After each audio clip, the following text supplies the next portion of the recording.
جناب عثمان غنی بہت بڑے امیر تھے، بہت بڑے امیر المومنین تھے، لاکھوں مربع میل پہ حکومت تھی۔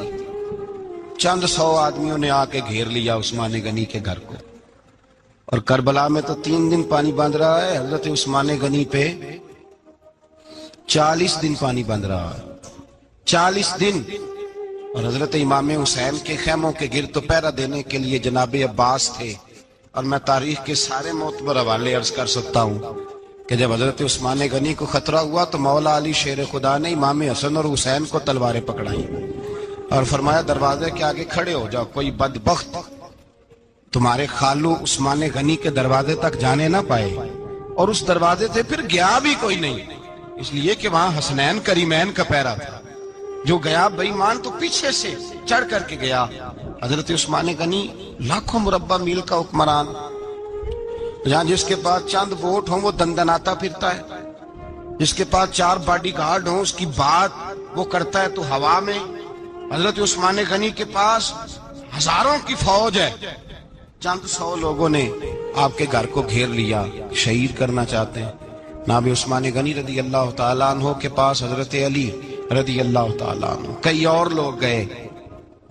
کہا عثمان 3 باتیں ہیں، یا تو ہمیں اجازت دو، یا تو تم تھوڑی دیر کے لیے خلافت چھوڑ دو، حکومت چھوڑ دو، چند دنوں کے لیے کسی اور کو امیر بناؤ۔ جناب عثمان کہنے لگے مجھے تو حکومتوں سے دلچسپی نہیں، لیکن میں چھوڑ نہیں سکتا، اس لیے کہ میرے مصطفیٰ کریم علیہ السلام نے مجھے فرمایا تھا عثمان اللہ تجھے قمیض پہنائے گا، لوگ اتارنا چاہیں گے پر تم اتارنا نہ۔ فرمایا میں سمجھ گیا ہوں، اس سے مراد یہی ہے، میں نہیں چھوڑتا۔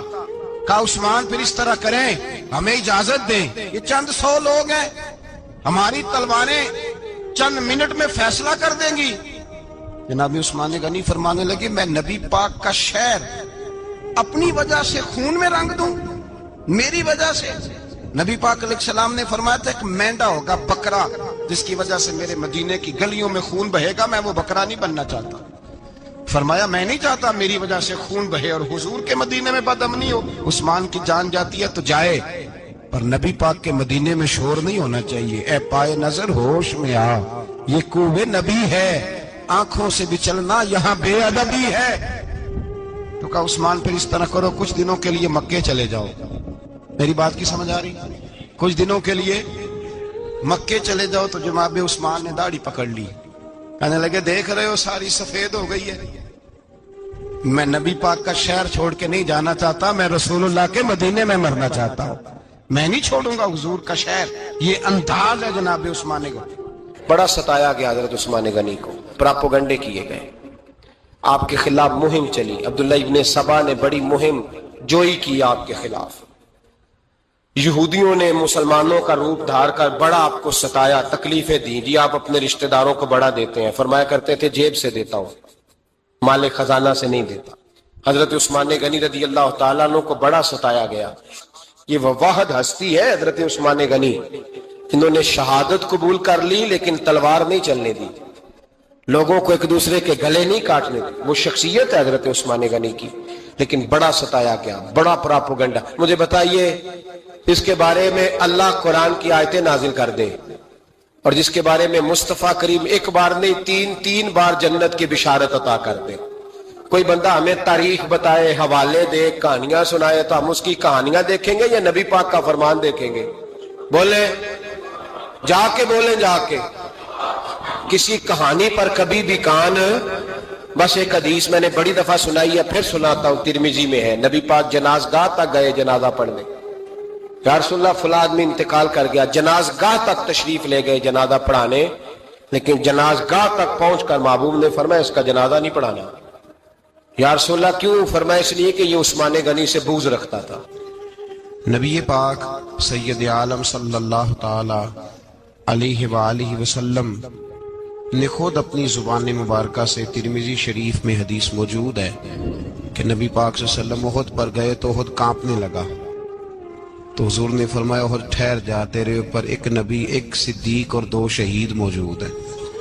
تو وہ 2 شہید کون تھے؟ ایک حضرت عمر فاروق، ایک حضرت عثمان غنی رضی اللہ تعالی۔ خود حضور نے فرمایا۔ حضرت عثمان غنی کی جو نانی ہے نا، یہ نبی پاک کی سگی پھوپھی ہیں۔ حضرت عثمان غنی رضی اللہ تعالیٰ عنہ کی جو نانی ہیں وہ حضور کی سگی پھوپھی ہیں۔ یہ چوتھی پانچویں نسل میں جا کے اللہ کے رسول صلی اللہ علیہ وسلم کا خاندان ہی بنتا ہے۔ اللہ کے محبوب علیہ السلام کی 4 بیٹیاں تھیں، اور چاروں کی چاروں حضرت خدیجہ الکبریٰ رضی اللہ تعالیٰ عنہ کے بطن سے پیدا ہوئی تھی۔ 4 بیٹیاں۔ حضور صلی اللہ علیہ وسلم نے پہلے اپنی بیٹی حضرت رقیہ کا نکاح حضرت عثمان غنی رضی اللہ تعالیٰ عنہ کے ساتھ فرمایا، ان کا انتقال ہو گیا تو محبوب نے دوسری صاحبزادی جناب ام کلثوم رضی اللہ تعالیٰ عنہ کا نکاح حضرت عثمان غنی کے ساتھ فرما دیا۔ 2 شہزادیاں، 2 بیٹیاں۔ یہ جو کہا جاتا ہے نا عثمان ذوالنورین، عثمان ذوالنورین کا مطلب ہے 2 نوروں والا۔ 2 کچھ بادشاہ قسم کے لوگ ہیں، بیٹیوں کو نور مانتے ہیں، باپ کو نہیں مانتے۔ نبی پاک کی دونوں بیٹیوں کو نور مانتے ہیں، لیکن ان کے والد نبی پاک صلی اللہ علیہ وسلم کے بارے میں باتیں گول کر جاتے ہیں۔ 2 بیٹیاں نکاح میں آئیں تو کیا لقب ہوا؟ عثمان۔ اور مزے کی بات یہ ہے کہ حضرت عثمان کو ذوالنورین مولا علی شیر خدا کہا کرتے تھے، حضرت علی کہا کرتے تھے عثمان تو ذوالنورین ہے، 2 نوروں والا۔ بریلی کے امام فرمانے لگے تیری نسل پاک میں ہے بچہ بچہ نور کا، تو ہے نے نور تیرا سب گھرانہ نور کا۔ اور کہنے لگے نور کی سرکار سے پایا 2 شالہ نور کا، نور کی سرکار سے پایا 2 شالہ نور کا، ہو مبارک تجھ کو ذوالنورین جوڑا نور کا۔ مبارک دے رہے ہیں دوسری شادی پر، کہتے ہیں ہو مبارک تجھ کو ذوالنورین جوڑا نور کا۔ تو حضرت عثمان غنی رضی اللہ تعالیٰ عنہ 4 5ویں مسلمان ہیں۔ حضرت ابوبکر صدیق رضی اللہ تعالیٰ عنہ تاجر تھے، تاجروں سے ان کی دوستی تھی۔ حضرت عثمان غنی بھی تاجر تھے، تو جناب سیدنا ابوبکر صدیق نے انہیں تبلیغ کی تو وہ مسلمان ہو گئے۔ جب کلمہ پڑھا تو چچا نے باندھ دیا گھر کے اندر، کئی دن باندھے رکھا، کہنے لگا دین چھوڑنا پڑے گا۔ تو آپ نے فرمایا وہ تو جگہ ہی ایسی ہے جو ایک دفعہ گیا ہے دوبارہ چھوڑ سکتا ہی نہیں، ہو ہی نہیں سکتا۔ حضرت عثمان غنی سابقون الاولون میں سے ہیں، ابتدائی لوگوں میں سے۔ ان کی زندگی کے بڑے حسین واقعات ہیں، آپ جانتے ہیں۔ میں 2-3 باتیں صرف ان کی حوالے سے عرض کروں گا۔ ہر آدمی میں ہر صلاحیت ہوتی ہے، لیکن کچھ چیزوں کا غلبہ ہوتا ہے، کچھ چیزوں کا غلبہ ہوتا ہے۔ حضرت عثمان غنی میں 2-3 چیزوں کا بڑا غلبہ تھا۔ سخی تھے تو دریا سے بھی زیادہ سخاوت فرماتے تھے۔ مالاں والے سخی نہیں ہوندے تے سخیاں کل مال نہیں ہوندا، ایتھے اوتھے دوویں جہانی سخی کنگال نہیں ہوندا۔ حضرت عثمان غنی رضی اللہ تعالیٰ عنہ بہت بڑے سخی تھے، اتنے بڑے تھے کہ غنی کہہ دیا اللہ کے رسول نے۔ عثمان غنی تھے، ہر وقت ہی سخاوت، ہر وقت ہی سخاوت۔ اللہ کے رسول صلی اللہ تعالیٰ علیہ وسلم نماز پڑھ کے نکلے، جنت البقیع والی جگہ حضور کو پسند آ گئی۔ فرمایا کچھ صحابہ آتے ہیں یہاں تو انہیں سواریاں کھڑی کرنے کا مسئلہ ہے۔ آج کل نہیں مسئلہ ہوتا پارکنگ کا، اس زمانے میں اونٹ گھوڑے باندھنے کے لیے حویلی چاہیے تھی۔ تو حضور علیہ السلام آ کے بیٹھے تو فرمایا جگہ بڑی اچھی ہے، کبھی مل جائے نا تو صحابہ کو سواریاں باندھنے کے لیے اچھی رہے گی۔ عثمان پیچھے بیٹھے تھے، وہیں سے گردن جھکائی اور پیچھے سے نکل گئے۔ حضور نے فرمایا ادھر آؤ، کہاں جا رہے ہو؟